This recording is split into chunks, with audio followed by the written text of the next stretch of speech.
Hello, hello. Welcome back to another episode here of a D&D 5e tier list where I will be breaking down my opinion, my humble opinion, as to what subclass is the best, the mediocre, the not so good, and of course the absolute dog shit from each of 5th edition's class system.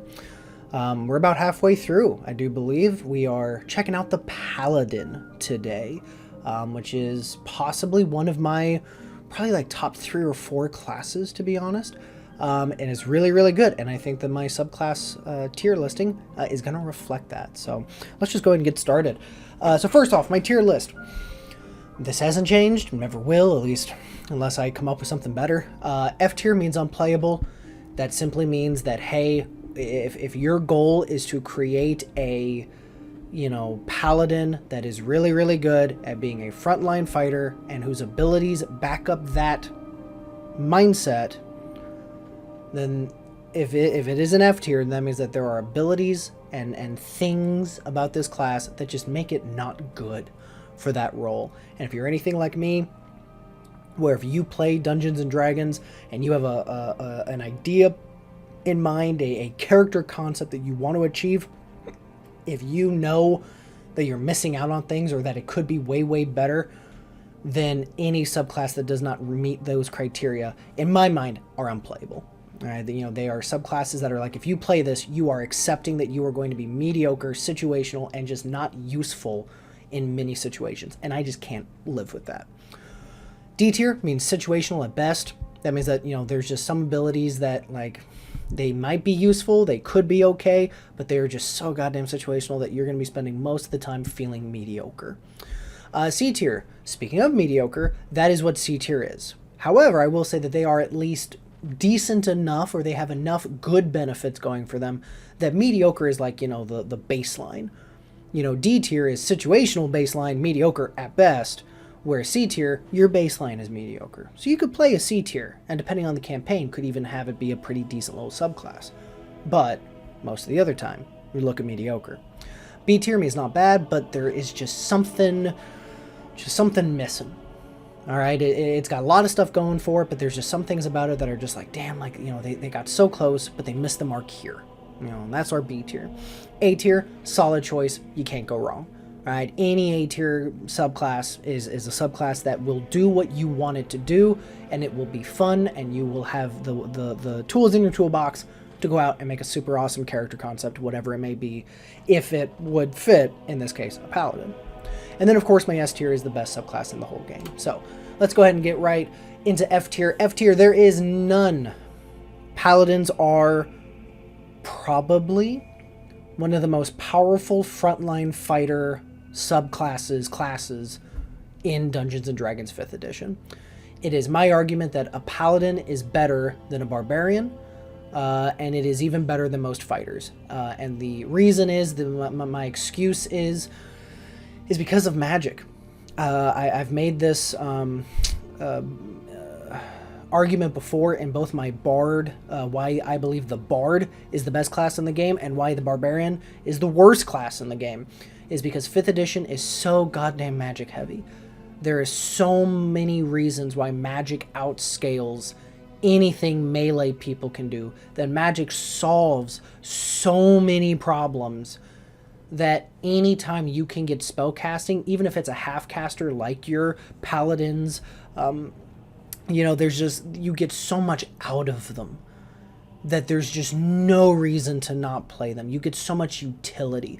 If you play a barbarian, most fighters, things of that nature, your base melee classes, I promise you what you're going to find out is that very quickly you're going to realize that, damn, there's a lot of times where I just don't feel useful. Where I feel like I have no tools to help out my party. Paladin, you will never have that problem. You have so many utility spells. It's not the grandest of spell lists, but it's decent, and it's decent enough. And the fact that you get spells and you can cast them multiple times a day, it's not like the Warlock where, you're going to be really dependent on short rests.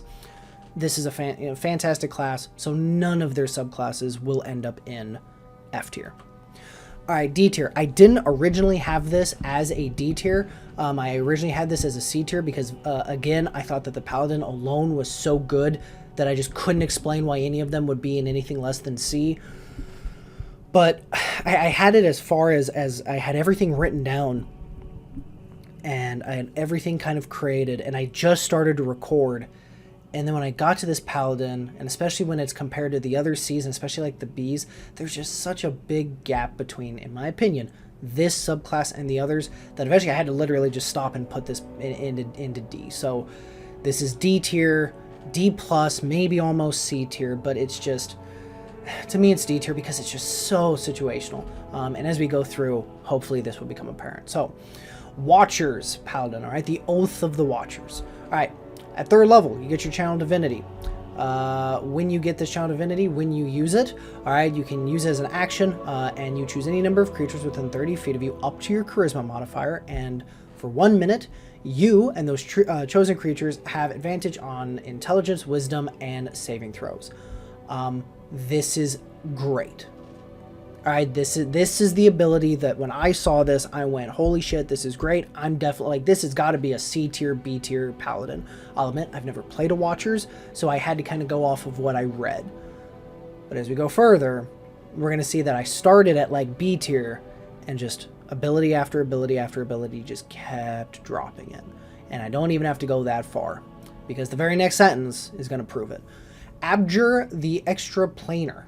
All right, you can use your Channel Divinity instead. If you're not going to use it for the first thing, you can castigate. I think, I'm going to say kick out another unworldly being. As an action, you present your holy symbol, and each aberration, celestial, elemental, fey, or fiend within 30 feet of you that can hear you must make a Wisdom saving throw. On a failed save, the creature is turned for 1 minute or until it takes damage. A turn creature must spend its turn trying to move as far away from you as it can, and it can't willingly end its turn in space within 30 feet of you. For its action, it can only use its dash action to try to escape the effect that unless an effect tries to prevent it from moving. If there's nowhere to move, the creature just takes the dodge action. Now, when you hear that, you think, holy shit, this is super, super powerful. It's like the cleric's turn undead. So cool. The problem is unless you're playing in a very specific campaign, are you really facing too many aberrations? I doubt it. Are you really facing too many celestials? Depending on the campaign, but I doubt it. Are you fighting a whole shit ton of elementals? Depending on the campaign, but I doubt it. Are you fighting a shit ton of fae? I doubt it.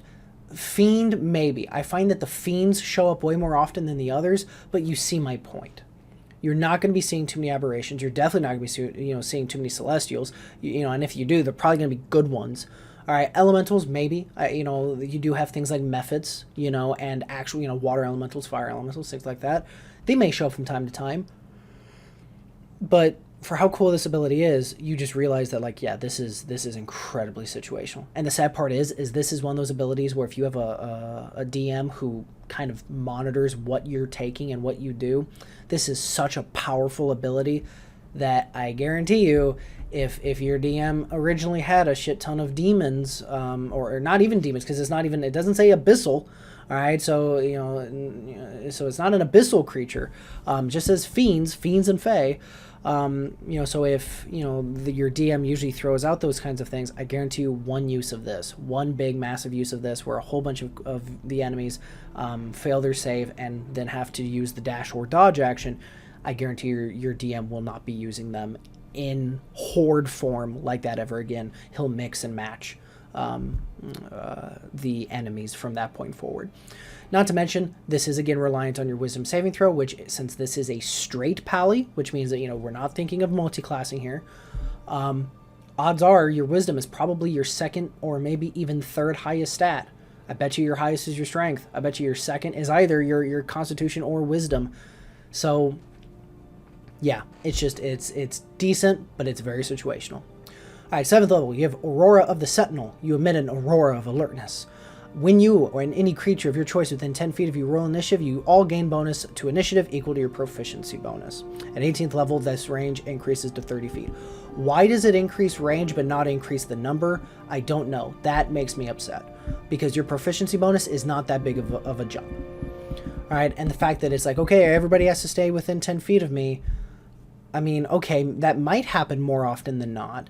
until your DM decides that, like, okay, I'm always going to make sure that, I have enemies that can, hurl area of effect spells, so that you guys are, you walk in every combat bunched up, like, all right, they're going to have fucking, fireballs prepared. As soon as you show up, get hit twice. Everybody takes damage. And, the fact that it's just your proficiency bonus, not even like your charisma modifier. It's just, it's very like, this screams to me DC tier. 15th level, your Vigilant Rebuke. You've learned how to chastise anyone who dares to wield beguilements against you and your wards. Whenever you or a creature you can see within 30 feet of you succeeds on an intelligence, wisdom, or saving throw, you can use your reaction to deal 2d8 of your plus your charisma modifier force damage to that creature that forced the saving throw. Now, I have no idea how nice your DM is. I bet you this only counts once. So, like, if an enemy makes 4 of you roll wisdom saving throws, I guarantee you that your DM is not going to say, well, he technically cast against 4 people, so you can use your reaction to do this 4 times. I have the oddest feeling that that's not true. Secondly, 2d8 plus your charisma modifier. At 15th level, your charisma is maybe a +4. I doubt it's a +5. It might be. If you maybe if your DM lets you roll stats at your campaign, you started with like a 16, 17 in charisma because you just rolled like fucking stupid high, for your stats, and your DM didn't alter it. Maybe at 15th level you'd have a +5. Okay, 4 or 5 in your charisma stat. The average of a D8 is 4. So you're looking at using your reaction to deal maybe 12 points of damage. And this is only on a creature that you see within 30 feet. This is your 15th level ability. Think of what other classes get at 15th level. This is what you get. Like I said, screams low tier, right? Like, it's damage. Like, it looks... I think that we D&D players, we look... As soon as we see multiple dice and the dice is bigger than like a D6, we immediately are like, oh my god, it's so good. And oh god, look, we get to add a modifier to it. This is going to be such great damage. That sometimes we forget we have to keep this shit in context. What level do we get this in? It's 15th level. I guarantee you at 15th level, most of the shit you're fighting has, 50 to 80 to 100 plus HP. Do you mean to tell me that you honestly think your 12 is going to do, on average, is going to do shit all? Yeah, that's my point. Alright, Mortal Bulwark. At 20th level, you manifest a spark of divine power in defense of the mortal realms. As a bonus action, you gain the following benefits for 1 minute. You gain True Sight with a range of 120 feet. You have advantage on attack rolls against aberrations, celestials, elementals, fae, and undead. Sorry, fae and fiends. When you hit a creature with an attack roll and deal damage to it, you can also force it to make a charisma saving throw against your DC. On a failed save, the creature is magically banished to its native plane of existence if it's not currently there. On a successful save, the creature can't be banished by this feature for 24 hours. Once you use this bonus action, you cannot use it again until you finish a long rest, or expand a 5th level spell slot to use it again. Again, this is where there's lots of numbers, really good numbers, and words that make you go, wow, that sounds really good. Here's the problem. 1, this is an ability you can only use once every long rest without expanding a 5th level spell slot. So let's go ahead and assume here that you can use it. I think Paladins at 20th level, you can use it, twice? I think you can cast 2 5th level spell slots, maybe just 1. So this ability you can only use, let's say, twice. On average, twice a day, right? This is a bonus action, so that means you can only do it once a turn. Okay, and then you gotta, and then you have to have a turn in between because you have to go cast your 5th level spell slot. Unless, I guess it does say expand. So maybe it's like, hey, I expend my 5th level spell slot on my next attack as a smite.